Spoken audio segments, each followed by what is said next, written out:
Hi, guys. Welcome to another week with our student devotional. This is me, Pastor Adam. I hope you're doing all right. Enjoying October. Spooktober is here. Now, let's make sure you understand that our Awana Clubs is up. We are having fun in person, and I'm hoping you're able to come. If not, we hope you are enjoying these videos that we make so you can have a little bit of church at your house. And what's without a video if we didn't have a little would you rather, huh? Yeah, it's my favorite time of the week too. The first question: would you rather have an extra finger on your hand, so 6 instead of 5, or a third eye somewhere on your body? Your choice. So, one extra finger or an extra eye? Second question: would you rather have super terrible breath or super smelly feet? That's a thinker. And finally, would you rather give up brushing your teeth or washing your armpits? Brushing your teeth or your armpits? Let me know. That was 3 questions, and I want 3 answers back. Today's memory verse will be from the book of James 5:8, where it reads, "You also be patient, establishing your heart, for the coming of the Lord is at hand." James 5:8. Simple and short, important. And it's something that ties in directly with what we're going to talk about Noah today. Let's go through it again. James 5:8. You also be patient, establishing your hearts, for the coming of the Lord is at hand. James 5:8. The coming of the Lord is at hand, something that Noah felt and was a part of. Because last week we started talking about Noah. Noah was a righteous man. Noah was a blameless man. Noah walked with God. He was the lone bit of sunshine in a dark, dark, evil world. Terrible people. We went through how terrible the world was last week and God's plan for Noah. Today is when that plan starts out, because God had planned to rid the earth of all humanity because of their sinfulness, because of our wickedness and evilness. But not Noah. Noah was a righteous man, and God had plans for Noah to use him to be saved and to use him as part of his plan. And we're going to go in through how God planned to do that. And some of you may be wondering, you're right, time to go boating. So let's look a little bit about Noah, as we're going to be reading from Genesis chapter 6 once again, starting in verse 11. Now the earth was corrupt in God's sight, and the earth was filled with wickedness. God saw how corrupt the earth was, for every creature had corrupted its way on the earth. Then God said to Noah, I've decided to put an end to every creature, for the earth is filled with wickedness. Because of them, therefore, I'm going to destroy them along with the earth. So, first off, we get right away picking up where we left off last week. The earth is wickedly evil, filled with sin, and all people on the earth are corrupt. That word corrupt is used 3 different ways as we look through this section alone. Corrupt, wicked, and destroy. All the same type of word. Kind of shows you the injustice, the destruction, how people are behaving. And it's all simple. It's disgustingly. It's sinful. That's what the entirety of the world was. There was no righteous person, there was no godly person except for Noah and his family. And God saw the corruption and the wickedness, the evil, the sinfulness. God saw that. God saw the actions as well as knows, because God is all knowing. God knows every single part of this for us. It's simple. God sees all and chooses, because of the sinfulness, chooses to destroy the earth. We read that last week where God saw this and it made him sad. God saw the sinfulness of man and saw how terrible his humanity is and was saddened by it. The corrupt and violence, the sinfulness. Just think about how terrible the earth was at the time. Then God chooses to destroy them among with the earth. See, not just destroy the humanity, but destroy them along with the earth. Because of man's sinfulness and the curse because of sin was not just in humanity, but around the earth as well. And God chose to destroy them both. But looking at verse 14, we see the plan. Because obviously, if God is going to destroy everything, and we're here now, A plus blank equals C, so there has to be a part in the middle that we're missing. Listen to verse 14 with me. So 6, 14, 15, and 16. Make yourself an ark of gopher wood. Make rooms in the ark, cover it with pitch inside and out. This is how you're going to make it. The ark will be 450 feet long, 75 feet wide, 45 feet high. You are to make a roof finishing the sides of the ark within 18 inches of the roof. You are to put a door in the side of the ark, make it with lower, middle, and upper decks. See, God plans to destroy the earth and the people on the earth, but he also plans to use Noah to save him. Henceforth, God tells Noah, build an ark. Ark? A big old boat. Big old boat.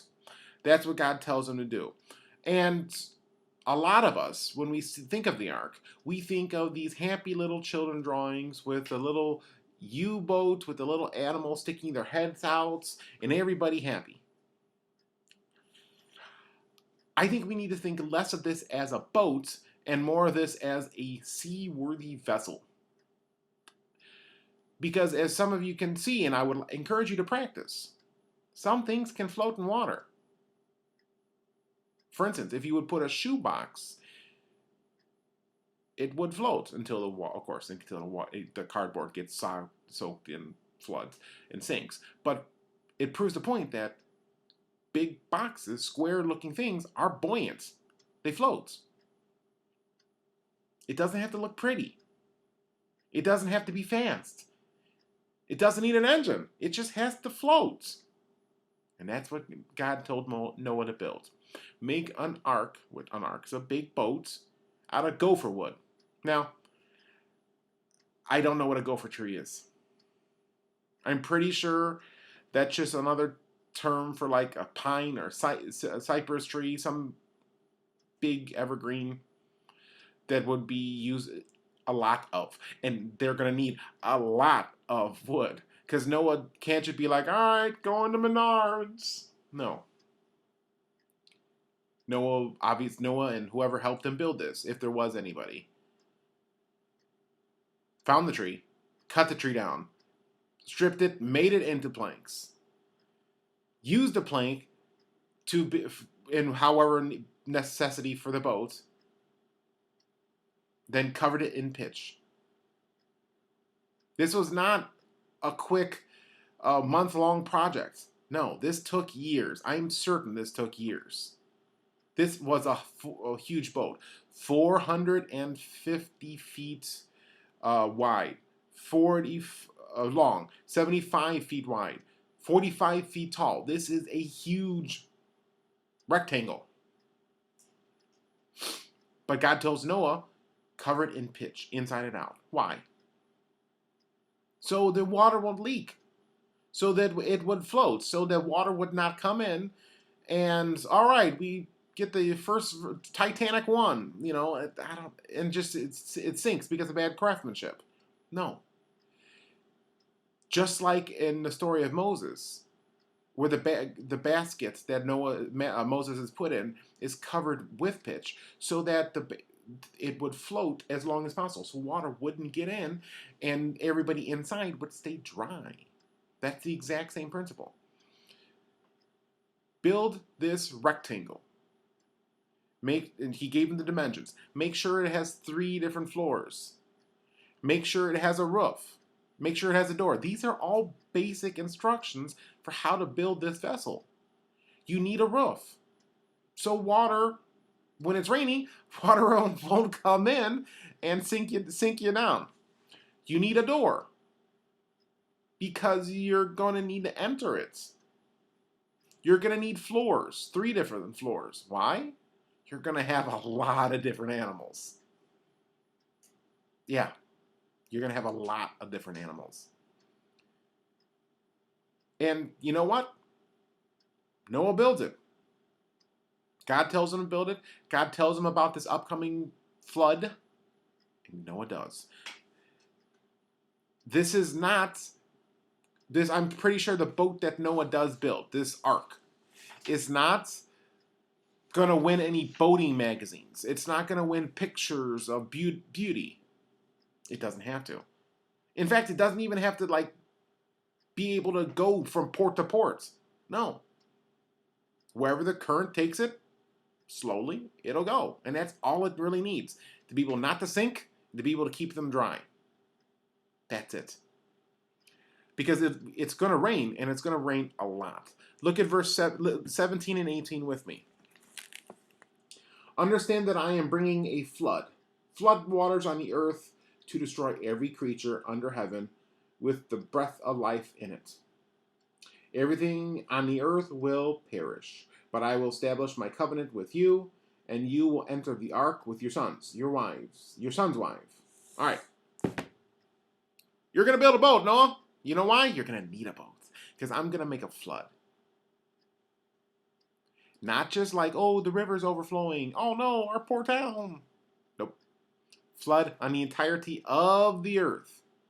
Everything is going to be covered in water. You're definitely going to need a boat, because you, your wife, your sons' wives are going to go in there. This entire flood is not just going to cover the local town. It's not just going to cover his part of Israel or the Middle East. No, the entirety of the earth. And because God said will be destroyed, everything with a living breath in it will be destroyed. Humanity, animals walking around the earth, birds of the sky. We talked about the fish last week. They can swim. But Noah, while on this boat, God said he will establish a new covenant with him. As in this, Noah's going to be like Adam. He's going to be the second Adam. Adam, the first human that God created, and everybody came from him. Noah's going to be the same way. That the entirety of the world will come from him too. Because everybody will be a descendant of one of his sons. And therefore a descendant of Noah, just like we're all descendants of Adam. Every single one of us. Every race, every person, everyone. We're all children of Adam and Noah. But here, it's not just going to be a pleasure cruise for Noah and his family. We got to go through the reseeding of the earth in verse 19 through the end of the chapter. You are to bring into the ark 2 of all living creatures, male and female, to keep them alive with you. 2 of everything, from birds according to their kind, from livestock according to their kind, and from the animals that crawl on the ground according to their kinds. They will come to you so that you can keep them alive. Take with you every kind of food that is eaten. Gather it as for food for you and for them. And Noah did this. He did everything that God had commanded him. So guys, this is not just like Noah and his family. No, this was a boat to be able to repopulate the earth after this destruction. Noah and his family are there to repopulate humanity. But you know what? We need animals. So God instructed Noah to take a male and a female of every kind of creature on the earth.